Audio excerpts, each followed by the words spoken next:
Salut chers amis en Jésus-Christ et bienvenue à notre méditation pour la solennité de l'Assomption du Seigneur Jésus-Christ après 40 jours selon la tradition de Saint Luc. Après 40 jours suite à sa résurrection, il est monté au ciel à la gloire de Dieu le Père où il est assis à sa droite. Nous méditons autour des Actes des Apôtres, chapitre 1, verset 1 à 11, la lettre aux Hébreux, chapitre 9, verset 24 à 28, et chapitre 10, verset 19 à 23. Et l'évangile selon Saint Luc, chapitre 24, verset 46 à 53. Comme la résurrection de Jésus-Christ nous a montré que le Christ est véritablement la vérité. Parce que lorsqu'il parlait de sa mort, de sa résurrection, il faisait allusion à une date et une durée précise. Et il a accompli. Et vu cette vérité qui est lui-même, vu l'établissement de son authenticité, l'Assomption nous assure que la promesse qu'il a faite par rapport à l'envoi du Saint-Esprit à la Pentecôte est accessible et sera aussi véridique. Ainsi, en ce jour de l'Ascension, nous devons être remplis de joie, car celui à qui appartient notre espérance, notre foi et notre résistance ne peut nous décevoir. Notre credo nous dit que nous croyons en Dieu parce que il est celui qui ne peut ni se tromper ni nous tromper. Alors, nous avons reçu des indications qui nous montrent que Jésus est vrai, de sorte que tout ce qu'il va promettre, nous allons croire parce que il ne peut ni se tromper ni nous tromper. Il a fait une phrase: restez à Jérusalem jusqu'à ce que vous receviez la puissance d'en haut. Luc chapitre 24, verset 49. Cela est rempli de signification et d'implication. Ce départ divin, pour moi, est une absence qui instaure une présence mystérieuse et réelle de Dieu fait homme parmi son peuple, grâce à l'espérance. Puisqu'il a fait avec une promesse divine, nous devons obéir à tout ce que le Christ nous a enseigné, tel qu'il a transmis aux apôtres. Nous devons également demeurer là où Jésus nous a placés, sur et dans notre poste de travail. Et là où il a placé ses disciples, c'est au Cénacle. Et qu'est-ce qui se passe au Cénacle?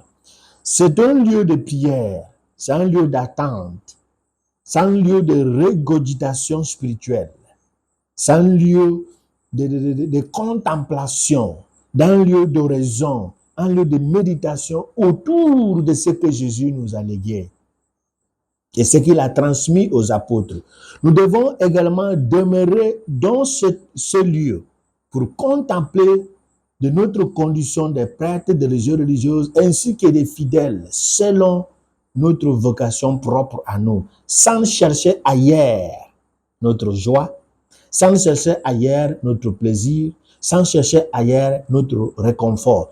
Jésus nous invite à tirer tout ce qui constitue la joie, le plaisir et le réconfort pour nous au Cénacle, parce qu'il nous a instruit d'y aller pour une raison, parce qu'il nous a dit que vous ne pourrez pas le faire sans l'Esprit qui descendra sur vous.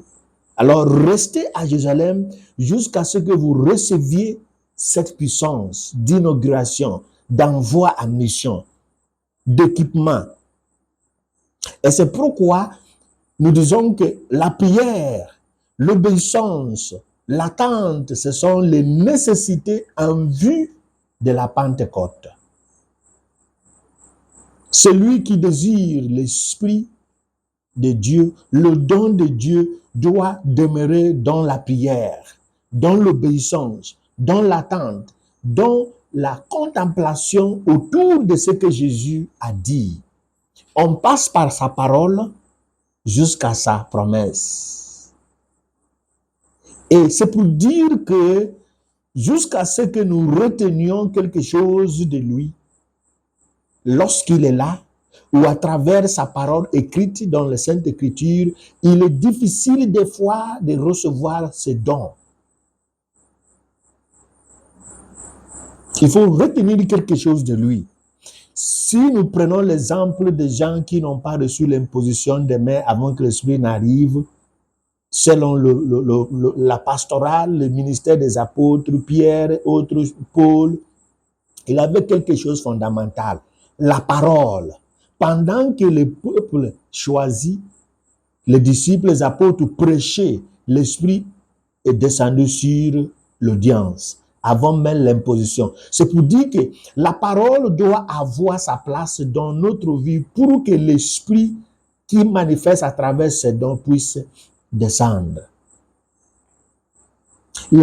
L'Esprit peut descendre par la parole sans l'imposition, comme il peut descendre aussi à travers l'imposition des mains. Donc, la première chose, c'est d'écouter ce que Jésus nous a dit. Et c'est au cénacle que nous mettons en valeur, en profondeur, l'importance de cette parole qui vient de Jésus. Être ensemble en prière en famille, comme famille de personnes consacrées, comme la famille des peuples de Dieu, comme la famille biologique, en attendant la promesse faite, est une nécessité, car le don du Saint-Esprit sont toujours destinés au bien commun de la communauté, de l'Ecclésia, celui de l'Église catholique en général et celui de nos familles propres. La mission ou l'évangélisation s'est faite au nom de la communauté divine. Et cette communauté divine, c'est la communauté trinitaire. Et celui qui est appelé à véhiculer le message venant du don de la communauté divine de la Trinité doit faire tout possible pour obéir à la parole venant de cette communauté divine. Restez à Jérusalem jusqu'à ce que vous receviez. Restez veut dire là où je vous avais placé, grâce au choix que j'ai fait de vous, pour que vous receviez ce qui viendra, il faut rester sur place. Par notre vocation, Dieu nous a tirés du domaine des choses profanes jusqu'au domaine des choses sacrées. Et il nous dit, si nous voulons marcher à sa suite, si nous voulons profiter de ce qu'il enverra, il faut toujours rester là où il nous a casés. C'est le sens du cénacle. Rester là où, grâce de la conversion, nous a placés. C'est sur cette place que nous recevrons davantage ce qui vient maintenant du Paraclet. Cette absence divine de Jésus-Christ à l'ascension est donc une préparation essentielle pour réapprendre à prier, à obéir, à attendre et à vivre en communauté et en paix, afin de pouvoir apporter aux nations la véritable présence du Saint-Esprit et de ses œuvres divines. Mais qui peut le faire? Celui qui obéit. Celui qui obéit. C'est le message central de l'ascension. Il va quelque part, mais il nous dit de faire quelque chose. Il nous a laissé quelque part. Lorsqu'il viendra, il veut nous voir là où il nous a placés. Et c'est comme ce qui s'est passé la nuit de la première Pâque des Juifs dans la terre égyptienne.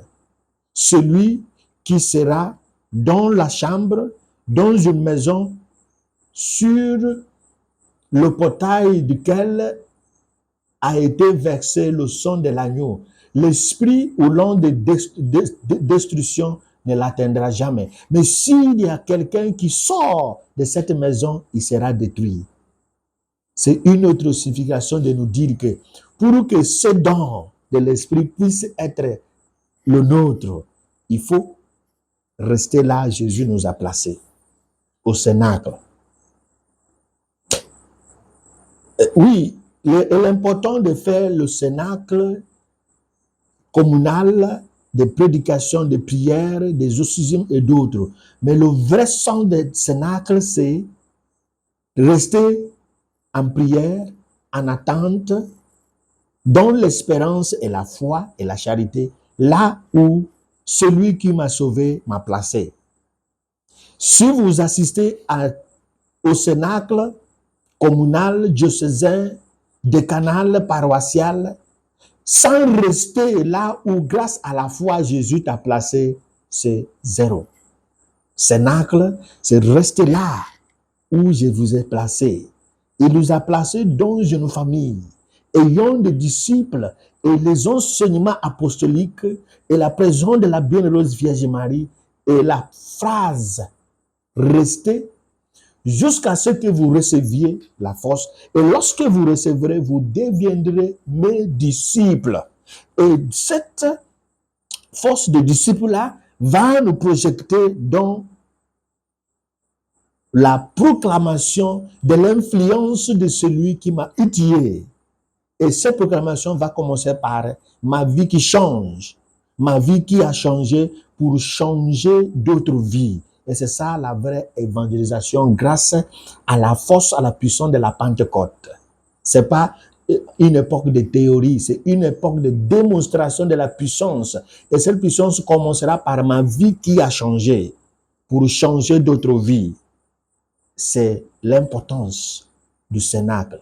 Que l'Esprit Saint nous dispose pour que nous comprenions cette importance pour pouvoir agir en fonction de notre compréhension et qui nous bénisse et qui nous remplisse de sa grâce, le Père, le Fils et le Saint-Esprit.